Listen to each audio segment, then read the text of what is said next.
Sur cette terre, tu t'es fait misérable, humble petit par amour. Je viens me prosterner, je viens pour t'adorer, je vais proclamer ta majesté. En toi tout n'est que grâce, tout est admirable. Dieu, tu es si grand et grand pour moi.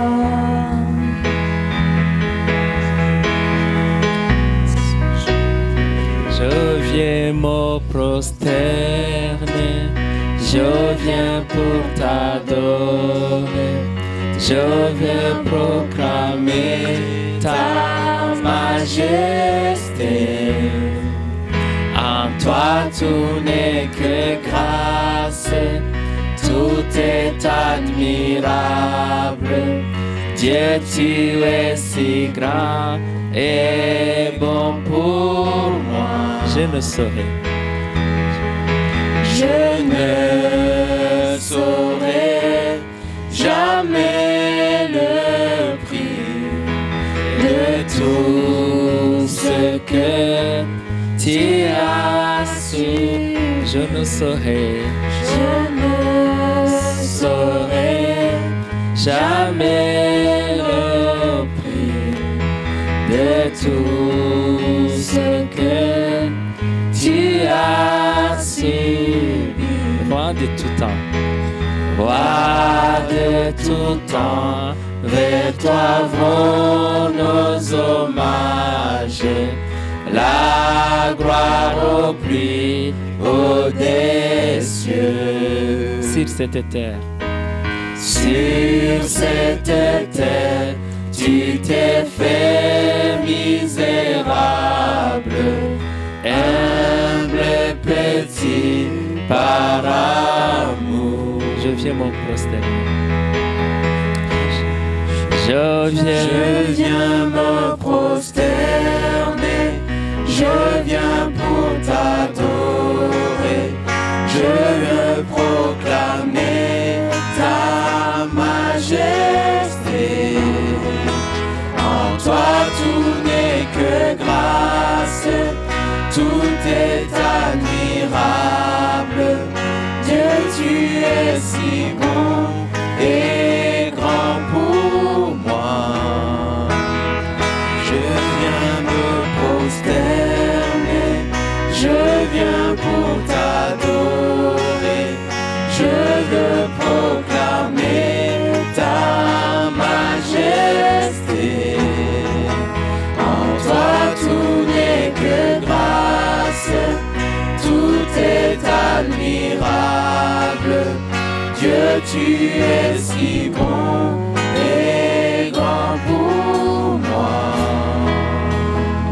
Seigneur Dieu Tout-Puissant, ce matin nous venons devant ta face. Humblement, Seigneur, nous venons car tu nous aimes, Seigneur. Nous voulons, Seigneur, que tu sois élevé ce matin. Seigneur, que tout nous soit sanctifié. À cette fin d'année, Seigneur, nous voulons que tu sois encore une fois élevé.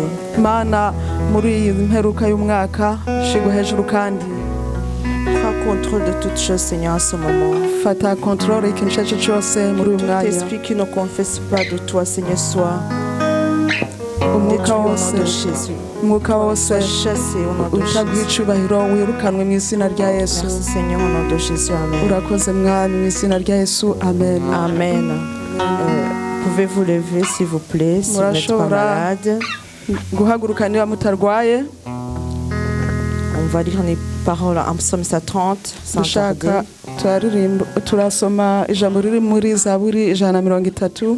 Psaume 130.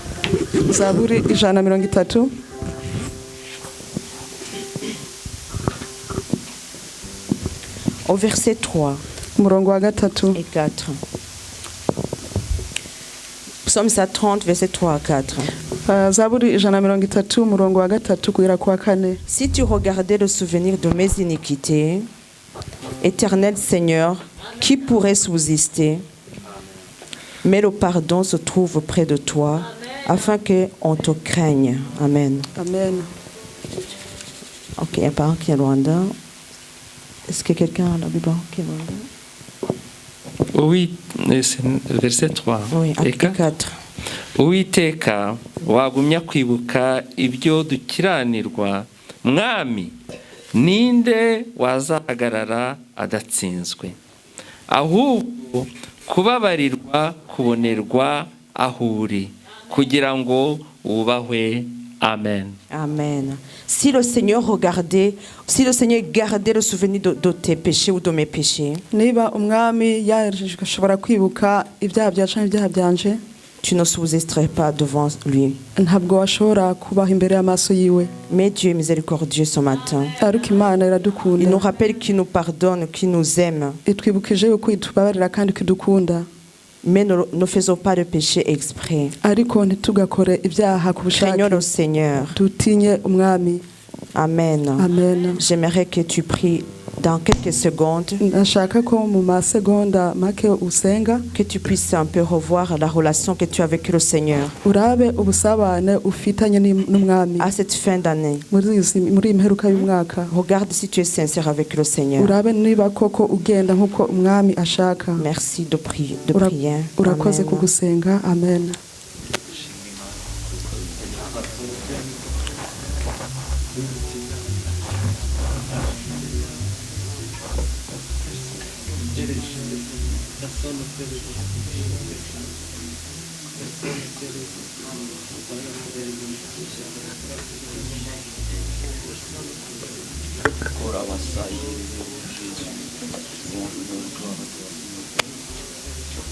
Amen. Seigneur, merci pour ton pardon, Seigneur. Kubw'imbabazi zawe Seigneur, mwami. si ce n'était que ton amour, Niba mwami si ce atari n'était le kurukundo sang de rwawe, Jésus, Seigneur, niba atari kubw'amaraso personne ya au milieu Yesu, de nous ne pourrait s'approcher de toi, nta n'umwe Seigneur. muri twe yashobora Tu es un Dieu kukwegera. très saint, Uri Seigneur. Imana yera cyane mwami. Garde-nous près de toi, Jésus. Uturindire imbere yawe mwami. Accroche-nous à la croix, Seigneur, Twegereze umusaraba pour wawe que nous ne mwami, puissions pas t'abandonner. kugira ngo ntitukuveho. Sans toi, Jésus, nous ne pouvons rien faire. Atari kubwa Yesu Ce ntacyo matin, Seigneur, twashobora nos gukora. regards sont fixés vers toi. Iki gitondo amaso yacu Seigneur, arabye wowe. laisse-toi voir ce matin. Mwami reka tukubone Parle à igitondo mon nk'iki. cœur, parle au cœur de chaque personne qui est ici. Ganiriza umutima wanje, ganiriza umutima w'umuntu wese ari hano. Merci, Seigneur, au nom de Jésus-Christ. Urakoze Amen. mwami mu izina rya Yesu Kristo. Chantons le Amen. chant 10 dans la première partie. Turirimbe indirimbo nimero y'10 mu gice cya mbere. Chant 10. Nimero 10. Shima umwami wo mu ijuru, nanga ibyo mushimisha, narimo sharambohora, narigwa yarangiza. Tumushime, tumushime, tumushime, tumushime, tumushime, tumushime, tumushime, tumushime, niwe mwamuhoraho, basogokuruza kera bari mu mibabaro, abagirira imbabazi, tumuhimbarize ibyo.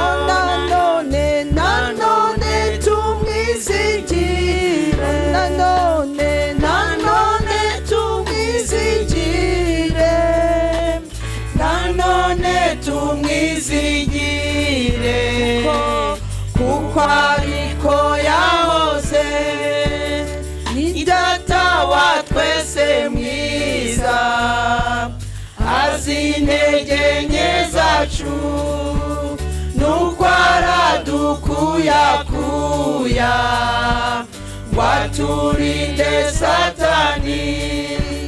Duhimbaze imbabazi, duhimbaze imbabazi,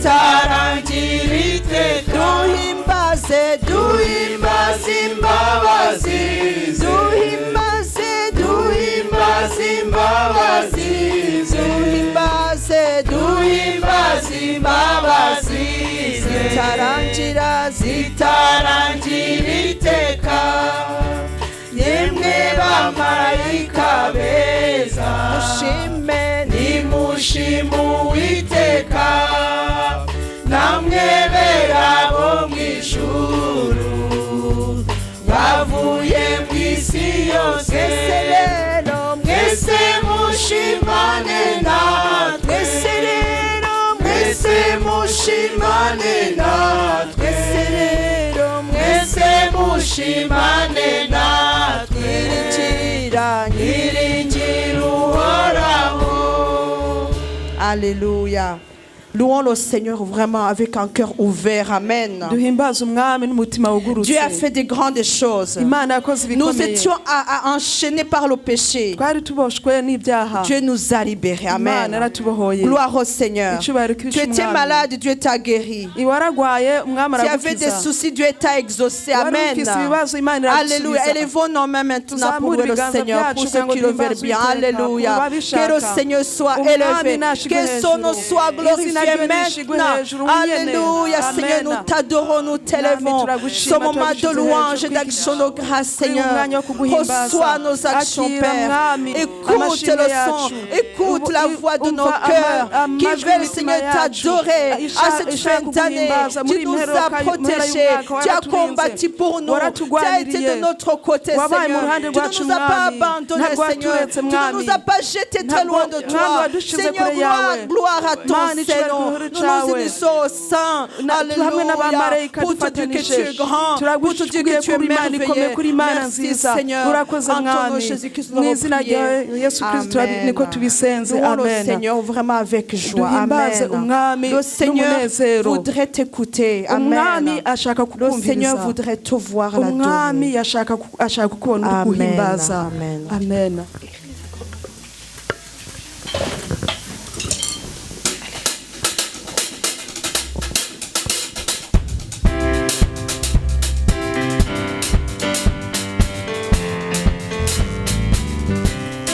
Ensemble louons le Seigneur, il est vivant. Ensemble louons le Seigneur, il est vivant. Ensemble louons le Seigneur, il est vivant. Ensemble louons le Seigneur, il est vivant. Ensemble louons le Seigneur, il est vivant. Ensemble louons le Seigneur, il est vivant. Ensemble louons le Seigneur, il est vivant. Ensemble, louons le Seigneur, il est vivant. Ensemble louons le Seigneur, il est vivant. Ensemble, louons le Seigneur, il est vivant.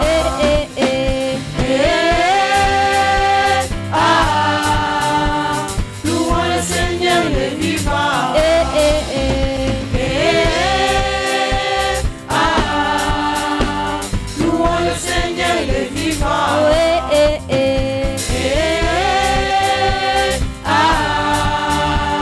Louons le Seigneur, il est vivant. Ensemble louons le Seigneur, il est vivant. Ensemble louons le Seigneur, il est vivant. Ensemble louons le Seigneur, il est vivant. Ensemble louons le Seigneur, il est vivant. Ensemble louons le Seigneur, il est vivant. Ensemble louons le Seigneur, il est vivant. Ensemble louons le Seigneur, il est vivant. Ensemble, louons le Seigneur, il est vivant.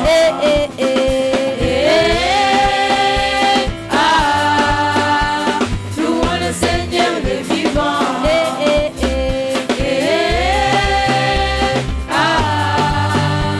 Louons le Seigneur, il est vivant.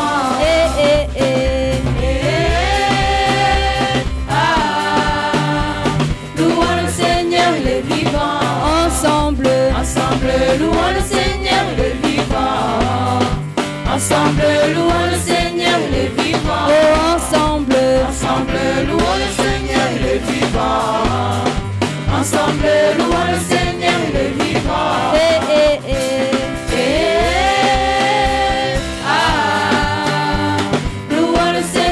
est vivant.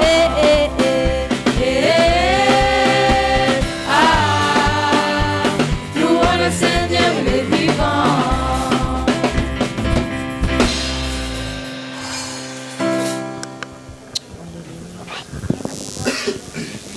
Roi des rois, nous te louons. Tu es le seul roi qui est mort et qui est ressuscité. Les autres rois qui terrorisaient les gens sont morts, ils sont restés dans la tombe. Toi, tu es vivant, tu es au ciel, tu agis et tu parles. Tu es le roi de notre vie. Seigneur Jésus, nous te louons. C'est toi qui combats pour nous. C'est toi qui veilles sur nous. Seigneur, sois loué. Il n'y a que toi. Il n'y a que toi. Nous te louons, toi l'agneau. Fils de Dieu, sois loué. Amen. Oui, Seigneur Jésus, ce matin, nous te louons, nous te bénissons pour ta grâce et pour ta miséricorde. Tu nous as protégés durant, Seigneur, le 1er janvier 2021 jusqu'à présent. Seigneur, tu as été avec nous. Nous te louons, nous te bénissons pour ce dernier dimanche de l'année 2021, Seigneur, que tu nous donnes. Seigneur Jésus, merci pour le souffle de vie, Seigneur, que tu nous prêtes encore. Nous te louons, nous te bénissons, Papa, car tu as été, Seigneur, avec chacun d'entre nous, Seigneur, dans les bons et dans les mauvais moments. Seigneur, tu nous as secourus, tu nous as guéris, Seigneur. Merci, Seigneur, car nous sommes encore, oh mon Dieu, mon roi, sur cette route qui va au ciel. Seigneur, merci, merci, tu veilles sur chacun d'entre nous. Merci, Jésus, merci, Seigneur. En ton nom, Seigneur Jésus, nous te louons, nous te bénissons, car, oh mon Dieu, mon roi, tu es digne de recevoir, oh mon Dieu, mon roi, nos louanges, nos adorations. Merci Seigneur. Amen, amen, amen. Amen. Yes.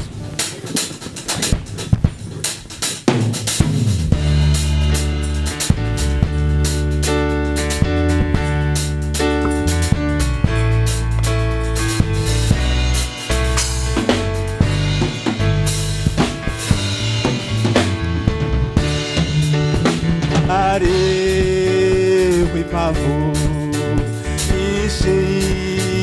zituma turirimba izina ryawe Mana yacu.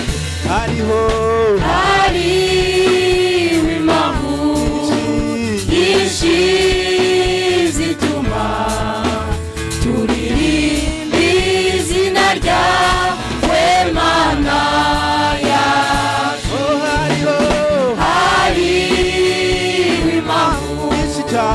Nyinshi zituma turirimba izina ryawe Mana yacu. Tuzagushima ibihe byose Mana yacu, tuzahora tuguhimbaza. Tuzagushima ibihe byose Mana yacu, tuzahora tuguhimbaza. Tuzahora tugushima, tuvuge imirimo yawe Mwami Mana, Mwami Mana, tuzahora tugushima. Tuzahora tugushima, tuvuge imirimo yawe Mwami Mana, Mwami Mana, tuzahora tugushima.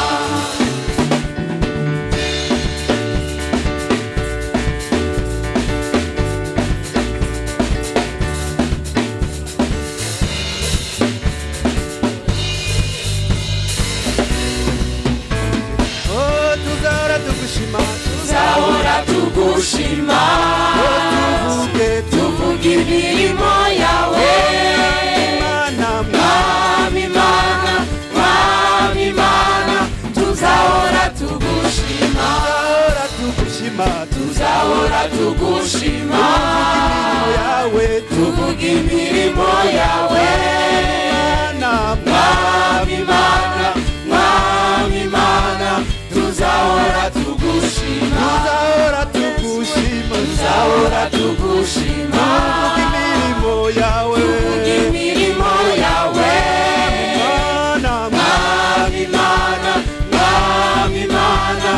tuzahora tugushima, tuzahora tugushima, tuvuge imirimo yawe, Mwami Mana, Mwami Mana, tuzahora tugushima, tuzahora tugushima, tuvuge imirimo yawe, Mwami Mana, Mwami Mana, tuzahora tugushima,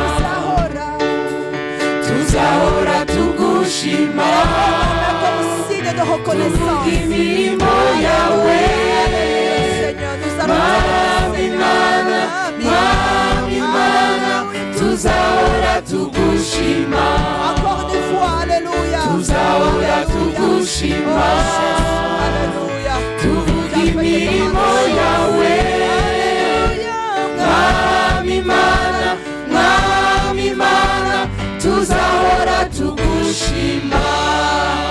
Alléluia. Nous allons crier fort et nous allons taper nos mains. Nous allons dire Alléluia. Et en tapant nos mains, Alléluia. Alléluia. Alléluia. Alléluia. Alléluia. Élève encore ta voix devant le Seigneur. Sois reconnaissant. Alléluia.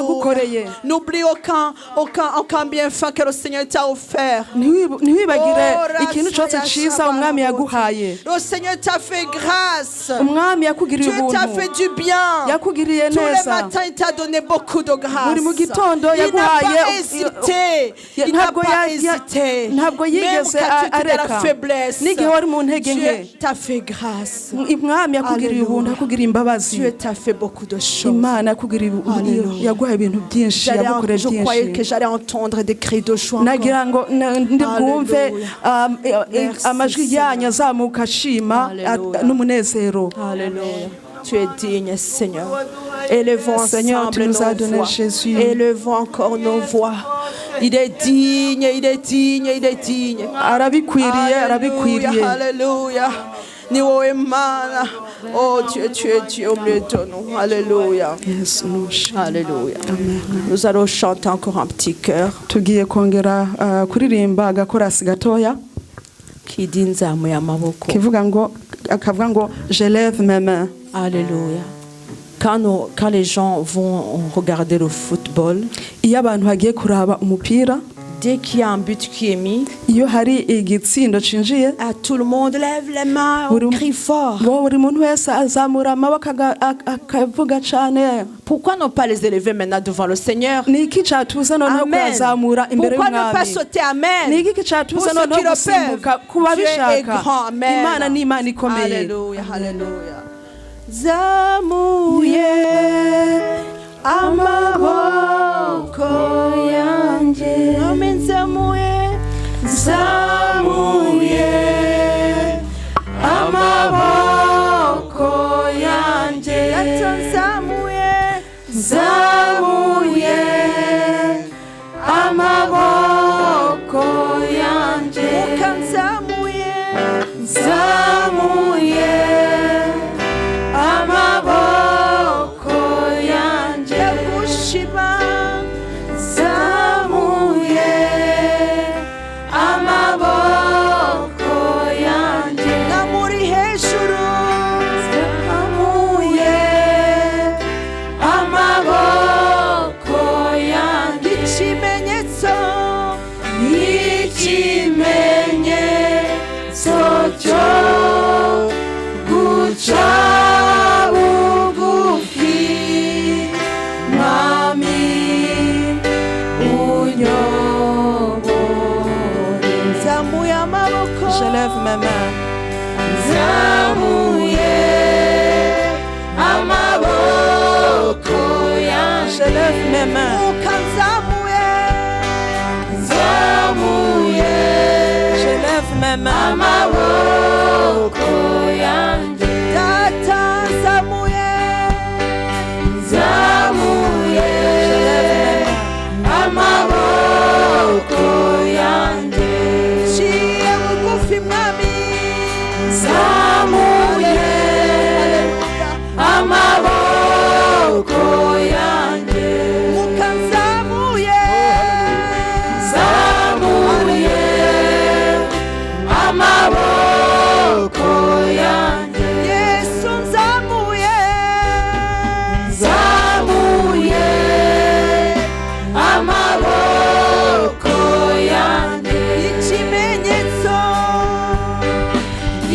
ikimenyetso cy'humilité guca bugufi Seigneur, conduis-moi. Alléluia.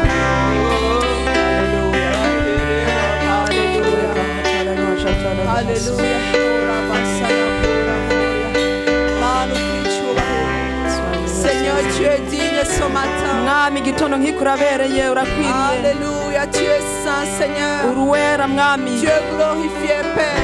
Urashizwe hejuru data. Alléluia, nous célébrons ton nom. Ushize hejuru izina ryawe. Tu es digne de louange. Urakwiriye guhabwa icyubahiro. Tu nous as guéris Seigneur. Waradukije mwami. Tu es venu à notre secours. Waraje uradutabara. Seigneur, tu n'as pas éloigné ton regard vers nous Seigneur. Mwami ntabwo ijisho ryawe ryatuvuyeho. Tu nous as toujours fixé avec pitié et amour turabana imbabazi n'urukundo. Là où les gens nous ont abandonnés, toi tu es resté. Mwami igihe abantu bari badutaye wowe wagumanye natwe. Merci Seigneur pour ta présence. Urakoze mwami kubwiza buri ahantu.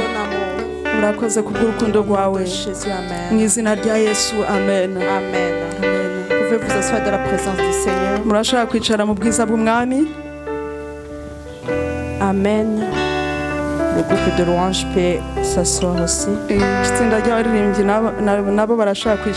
Amen. Amen. Vous allez très bien ce matin? Amen. Malheureusement, je ne sais pas voir vos sourires. Amen. L'année est terminée. Dieu a fait de bonnes choses. Amen. Nous avons de quoi nous réjouir devant le Seigneur. Que Dieu soit loué. J'aimerais demander s'il y a des enfants qui ont eu leurs anniversaires. Il y a des enfants, apparemment il n'y en a pas. Ah, Areli. Ah oui, oui. Harry Areli.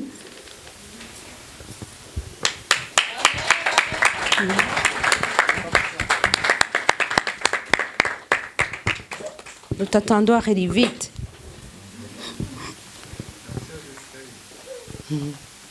Je vais demander déjà au pasteur d'avancer pour prier pour elle. Areli, tu as une action de grâce? Tu veux dire quelque chose? Non? Ok. Ah oui, elle a quelque chose, Annie. Merci au Seigneur. Que Dieu soit loué. Lève-nous et chantons pour elle. Amen. Joyeux anniversaire, joyeux anniversaire, joyeux anniversaire Areli, joyeux anniversaire. Sois fidèle à Jésus, sois fidèle à Jésus, sois fidèle à Jésus, Areli, sois fidèle à Jésus. Amen. Amen. Prions ensemble. Père de gloire, nous te remercions pour Areli. Seigneur, c'est toi qui l'as donné à sa famille. Mais aussi cet enfant, c'est la dîme dans ton église. C'est pourquoi nous te rendons grâce. Merci pour sa croissance. Merci pour ta protection, Seigneur. Seigneur, nous voulons te la confier encore pour ces années à venir. Seigneur, que tu l'entoures de devant et de derrière. Seigneur, que le diable et ses agents ne puissent pas, Seigneur, s'approcher de lui. Seigneur, nous te louons pour sa vie. Seigneur, qu'elle soit exemplaire. Que ce soit dans la société, que ce soit dans l'église et dans sa famille. Seigneur, nous te prions que ta grâce Sois toujours sur Arélie. mwami turagushimira kugira ngo Et que tes bontés se renouvellent ubuntu chaque bwawe jour, chaque buhoreho matin sur sa kandi vie. Mana urukundo rwawe ruhore ruhinduka mu gitondo no ku mugoroba buri kanya mu izina rya Yesu turaguhezagiye Arélie. Amen. Amen. Nous allons donner les offrandes et les dîmes tugiye gutanga ibyicumi n'amaturo en chantant le cantique 45 dans la deuxième partie. turirimba indirimbo 45 mu gice cya kabiri. Nous allons chanter le premier couplet, turaririmba igitero cya mbere, le deuxième icya kabiri et le cinquième. n'icya gatanu. Premier, deuxième et cinquième. icya mbere, icya kabiri n'icya Je vais vous gatanu. demander de vous lever. nashaka kubasanga muhaguruke Amenez vos dîmes et les offrandes muzane ibya cumi n'amaturo et même les actions de grâce de n'amashimwe cette année-ci, si vous les avez déjà. niba z'uyu mwaka niba muzifise. Nous allons écouter la chorale Agapé. nyuma turi bwumvirize itsinda ry'abaririmbyi Agape Et puis suivi par Ebenezer. rikurikiwe na Ebenezer. Mais après les offrandes, nyuma y'amaturo quand on aura fini de chanter ce cantique, niturangiza kuririmba iyi ndirimbo, je vais demander à notre frère Pierre de prier pour les dîmes et les offrandes. ndasaba mwene data Pierre asengera ibyicumi n'amaturo. Donc après le chant, pouvez-vous lever si nyuma c'est y'iyi possible? ndirimbo niba murashobora guhaguruka niba bishoboka Chantons ensemble. turirimbane hamwe. Iby'Imana ikora biradutangaza, nta n'uwabimenya uko biri, ariko icyo nzi ko iby'Imana ishaka ari byo nkwiriye gukora, ariko icyo nzi ko iby'Imana ishaka ari byo nkwiriye gukora.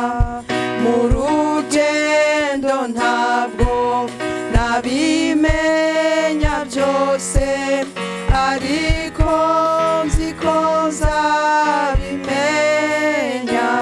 Ni kuki turizwa n'ibyago biriho, kandi ari byo mu gihe gito.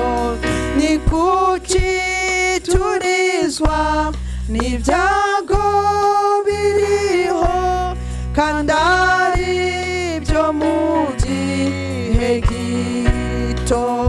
Tuzaba ibihumbi turamye Umukiza, tuzamuririmbira twese. Uri Imana incira nukamuri byose, ku buntu ni nta mutugira. Uri Imana incira nukamuri byose, ku buntu ni nta mutugira. Uwiteka Imana yacu, Éternel notre Dieu, dukomeje gushima cyane ko kuri Imana igira neza. nous continuons à te louer car tu es le Dieu miséricordieux. Muri aka kanya, En ce moment, muri aka kanya bamaze gukora umurimo wawe. en ce moment, ce qui vient de Dusaba faire umugisha ton umuntu œuvre, wese wagize icyo atanga mu nzu nous yawe. demandons la bénédiction pour chaque personne qui a pu donner quelque chose dans ta maison, la dîme et l'offrande. Ni ukuri Imana umuhe umugisha. Seigneur, que tu la bénisses. N'abatagize icyo batanga Mana Et nabo ceux qui n'ont pas turabakweretse eu à donner, Seigneur, nous te les montrons. kugira ngo ikindi gihe bazabone icyo bakoresha umurimo Pour wawe. que prochainement, ils puissent avoir quelque chose pour œuvrer dans ton œuvre. None Mana yacu, Seigneur, notre turasabye Dieu, cyane nous continuons à te supplier amaturo akomeze gukora umurimo wawe. et que les dîmes et les offrandes continuent à œuvrer pour ton œuvre. None Mana yacu, Alors, notre dukomeje Seigneur, kwinginga cyane nous continuons à ngo te supplier. hagiye gukurikiraho Après il va y avoir le prédicateur qui va nous donner ta parole. Je t'en supplie que tu puisses lui loindre abondamment.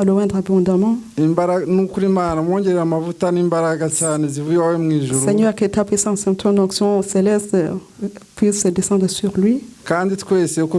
Et nous tous étant ici, nous t'en supplions que ta parole nous touche et qu'elle continue à nous conduire dans ce voyage dans lequel nous sommes.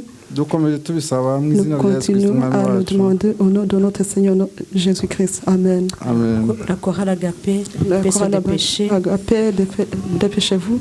Je veux me réjouir dans le Dieu de mon salut, en Jésus mon roi. Je veux me réjouir dans le Dieu de mon salut, en Jésus mon roi. Je veux me réjouir dans le Dieu de mon salut, en Jésus mon roi. Je veux me réjouir dans le Dieu de mon salut, en Jésus mon roi. Je veux me réjouir dans le Dieu de mon salut, en Jésus mon roi.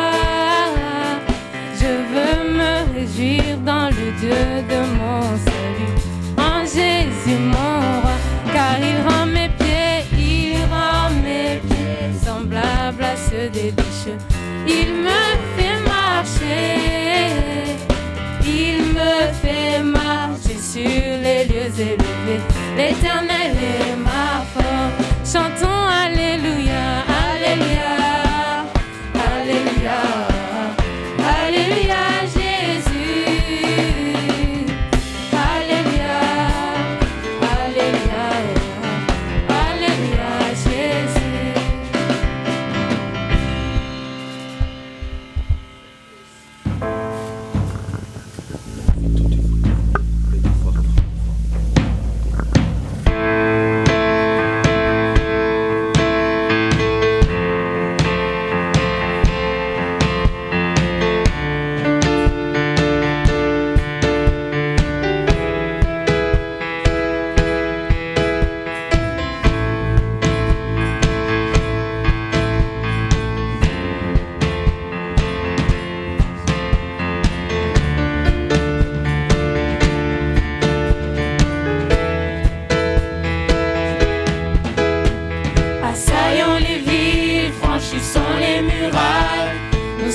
l'armée de Dieu qui combat dans les cieux, qui ordonne aux montagnes, jetez-vous dans la mer, et vous, esprits méchants, retournez au désert.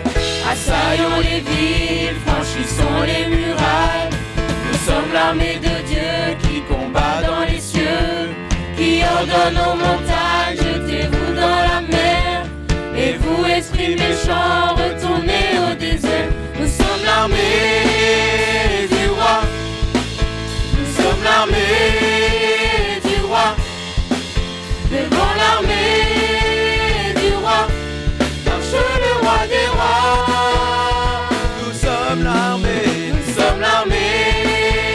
du roi, nous sommes l'armée du roi, devant l'armée du roi, marche le roi des rois.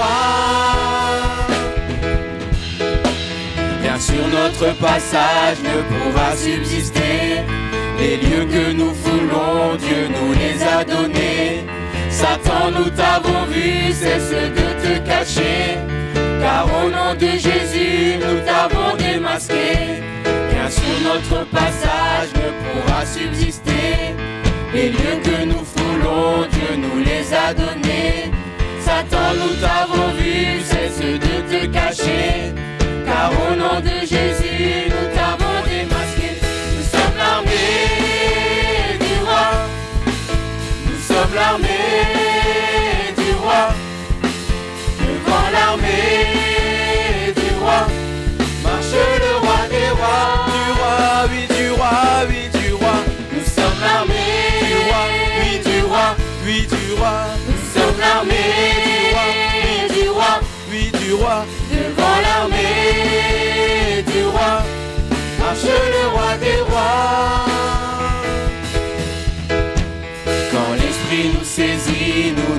hâtons de dire les mots de prophétie que Dieu veut accomplir.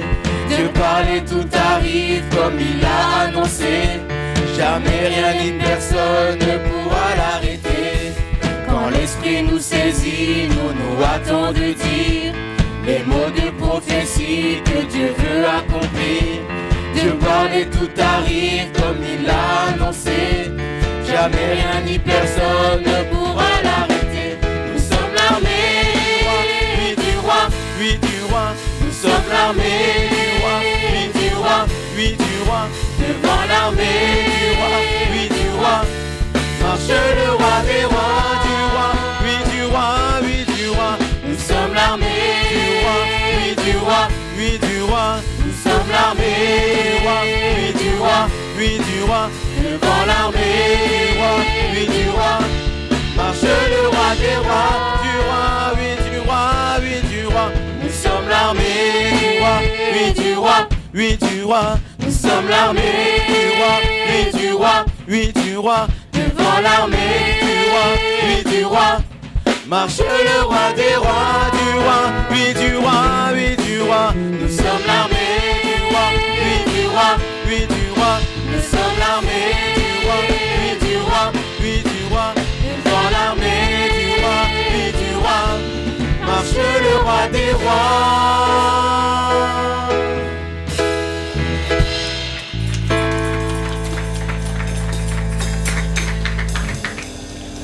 Imana yaduhamagariye ngo twezwe, ntabwo yaduhamagariye kwiyanduza. Ngo twezwe, ntabwo yaduhamagariye kwiyanduza. Imana yaduhamagariye ngo twezwe, ntabwo yaduhamagariye kwiyanduza. Ngo twezwe, ntabwo yaduhamagariye kwiyanduza. Imana yaduhamagariye kuyikorera, ntabwo yaduhamagariye kwicara. Ngo twezwe, ntabwo yaduhamagariye kwiyanduza. Imana yaduhamagariye kuyikorera, ntabwo yaduhamagariye kuyerera. Yaduhamagariye ngo twezwe, ntabwo yaduhamagariye kwiyanduza. Imana yaduhamagariye ngo twezwe, ntabwo yaduhamagariye kwiyanduza. Yaduhamagariye ngo twezwe, ntabwo yaduhamagariye kwiyanduza.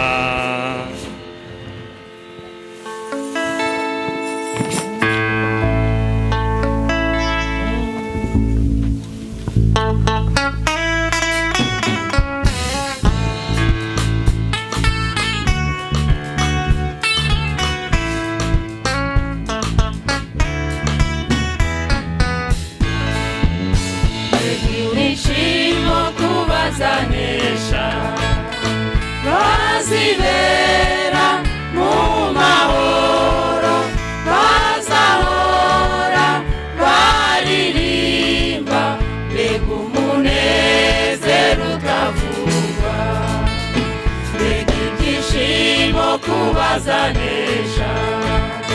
Bazibera mu mahoro, bazahora baririmba, mbega umunezero utavugwa. Wajuruwe, wajuruwe, nzakwinjiramo nezerewe, kuko nazongera kurira.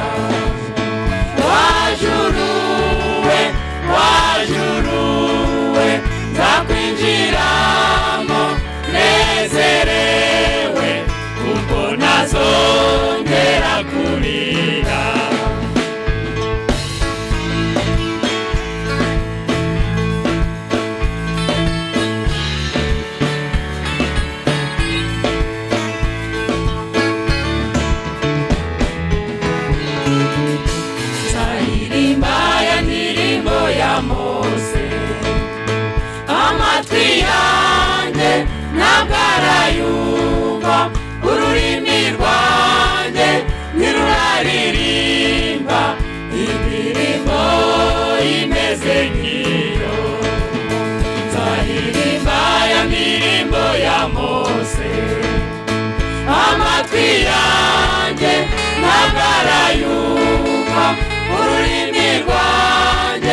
umutima wanjye mpora ndifuza kuzibanira n'umwami Yesu muri wa murwa mwiza wa Siyoni.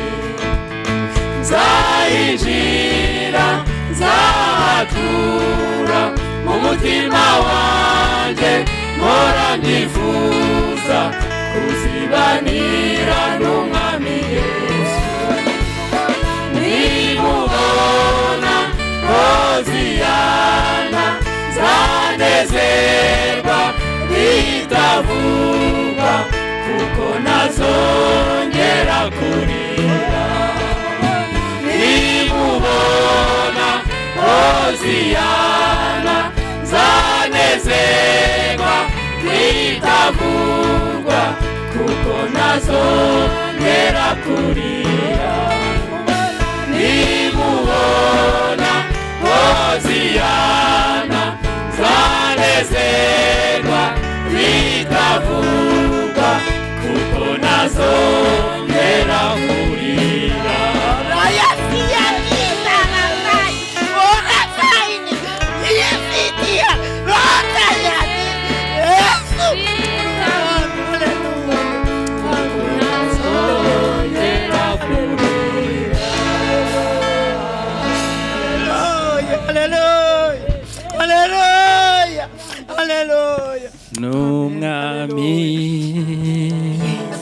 N'umwami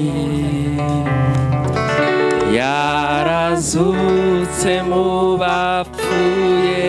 N'umwami indimi zose zize zatura ko Yesu ari umwami. Twahaguruka twese. N'umwami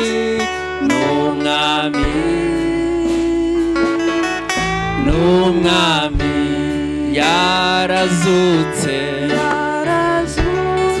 mu bapfuye. N'umwami indimi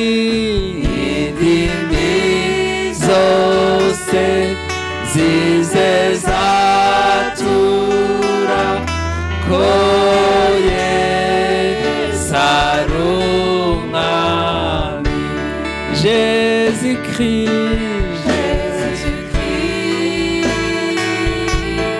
est Seigneur, il est Seigneur, il est sorti du tombeau, il est Seigneur. Tout genou fléchira, tout élan confessera que Jésus est Seigneur. N'umwami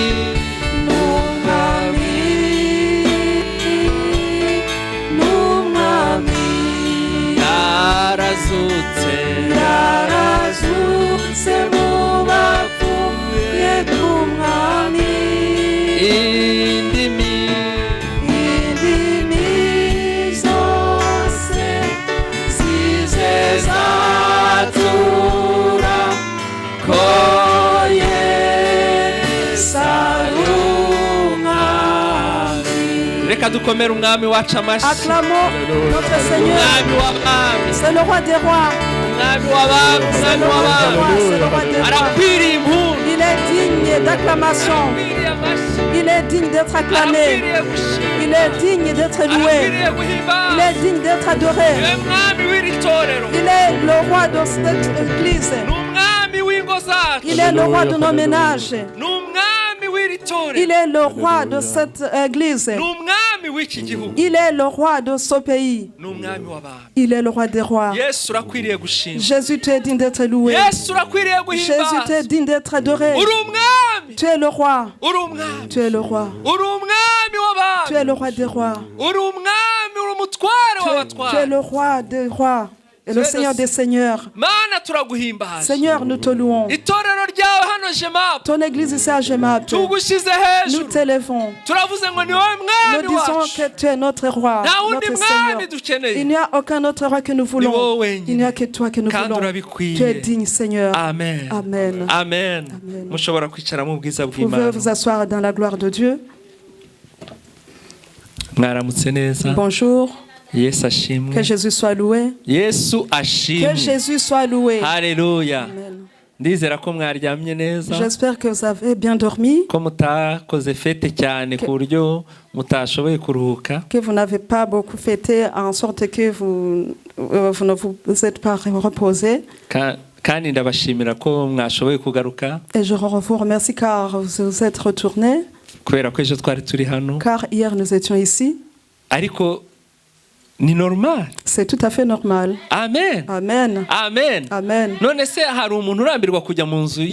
Y a-t-il quelqu'un qui va se lasser d'aller chez soi? Quand une personne va chez elle, il s'en réjouit. Il ne va pas se réveiller en murmurant, en disant est-ce que je vais encore y retourner? Non, c'est chez toi. Amen. Amen. Amen. Amen. Amen. Si c'est pas chez toi, quand c'est au boulot, quand on te dit aujourd'hui tu vas travailler, demain tu travailleras, est-ce que tu n'y vas pas? À plus forte raison de venir dans la maison de Dieu. Amen. Amen. Alléluia. Amen. Y a-t-il une personne qui est venue ici pour la première fois? Ou bien ça fait longtemps qu'il n'était pas venu pour que nous puissions l'accueillir? Il n'y en a pas? Amen. Nous sommes les gens de la maison, que Dieu soit loué. Mais nous avons un visiteur spécial. Amen. Amen.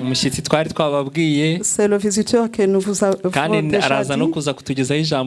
Et il va nous apporter la parole de Dieu. Nous allons d'abord l'accueillir.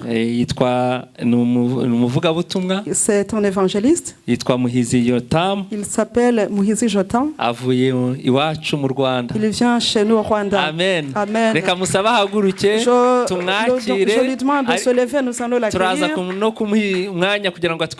Nous lui donnerons aussi le temps pour nous enseigner. Mais avant tout, nous allons d'abord l'accueillir. Il vient de l'ancien Gitarama. Il vient de Muhanga. C'est un serviteur de Dieu. Nous sommes vraiment dans la joie de le voir. Il est venu sur la terre de Mons hier soir. Nous louons Dieu car il est avec nous. Il va se présenter de façon détaillée. Une courte parole que j'ai voulu vous apporter ce matin à cause des moments de prière dans lesquels nous nous trouvons. C'est une parole qui se trouve en Matthieu, chapitre 7, versets 7 et 8. Matthieu, chapitre 7, versets 7 et 8. Alléluia. Amen. Ngo musabe muzahabwa, mushake muzabona, mukomange ku rugi muzakingurirwa, kuko umuntu wese ugira ute usaba ahabwa, ushatse abona, nukomanga agakingurirwa. Amen. Amen. Demandez et l'on vous donnera, cherchez et vous trouverez, frappez et l'on vous ouvrira. Car quiconque demande reçoit, celui qui cherche trouve et l'on ouvre à celui qui frappe. Amen. Ce soir, nous avons les prières. Nous allons commencer les prières de jeûne. Pour ceux qui le peuvent. Ceux qui ne le peuvent pas, ils vont manger, ils vont boire, mais qu'ils prient. Amen. Amen. Alléluia. Peut-être tu es malade et que tu ne sais pas jeûner. Il n'y a pas un fardeau qui est sur toi. Mais si tu n'es pas malade et qu'il n'y a rien qui t'empêche de travailler ou bien de jeûner, jeûne comme tu le peux. Amen. Amen. Mais c'est très important pour toi. La parole de Dieu déclare que demandez. Les prières que nous avons faire, nous allons demander à Dieu. Alléluia. C'est les prières qui nous poussent à demander à Dieu. C'est les prières qui nous poussent à demander à Dieu ce dont nous avons besoin. Et si nous demandons, nous recevrons. J'aimerais le retirer en plusieurs. Si tu demandes, si je demande, je recevrai. Amen. Alléluia. Amen. Si tu viens ici dans les prières, si tu pries chez toi et que tu cherches Dieu, tu le verras. Car celui qui cherche, il verra. Alléluia. Amen. Nous viendrons dans les prières pour que nous puissions toquer. Seigneur, ouvre-nous. Nous voulons entrer chez toi. Nous voulons te parler. Ouvre-nous. Tu as dit que celui qui frappe,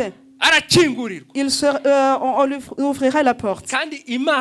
Et en plus, Dieu, sa parole qu'il a déclarée, il va sur sa parole. Alléluia. Amen. Il va sur sa parole.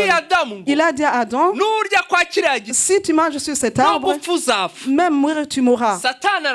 Dieu, le diable l'a trompé. Il a mangé sur cet arbre. Car Dieu ne se reprend pas à ce qu'il a dit. Ne se répand pas à ce qu'il a dit. Merci. Adam est mort. Si Dieu a dit, si tu frappes, on va t'ouvrir. Crois à ça qu'on va t'ouvrir. Nous allons chercher Dieu. Nous allons nous lever. Jérémie va entonner un cœur. Alléluia. Amen. Il va entonner un cœur. Et après avoir terminé d'entonner ce cœur, ou bien avant qu'il ne l'entonne, j'aimerais demander à Isaïe de prier pour la parole de Dieu qui nous allons écouter, qu'il prie aussi pour les enfants qui vont aller dans leur école. Quand il aura terminé, quand les enfants vont partir, c'est en ce moment que Jérémie va entonner le cœur. Dieu Tout-Puissant, nous humilions devant toi ce bon matin que tu nous donnes. Nous te remercions pour ton amour et ta miséricorde. Nous te remercions car tu nous as encore amenés dans ta maison pour que nous puissions encore manger la nourriture céleste. Nous te remercions pour ton serviteur qui va nous nourrir. C'est toi qui l'as amené ici. Et nous attendons la parole qui vient de toi et qui va passer par sa bouche. Nous te remercions car c'est toi notre Dieu. Nous te montrons les enfants qui vont suivre leurs enseignements. Nous te demandons qu'ils soient éduqués dans ta parole. Et que ton Saint-Esprit les fasse grandir pour qu'ils puissent en eux sortir tes bons serviteurs. Nous te remercions car tu écoutes notre prière. Que ton nom soit élevé dès aujourd'hui à jamais. Amen. Ineza yawe, ineza yawe, narayibonye ababisha bangose. Yo, ineza yawe, ineza yawe, narayibonye ababisha bangose.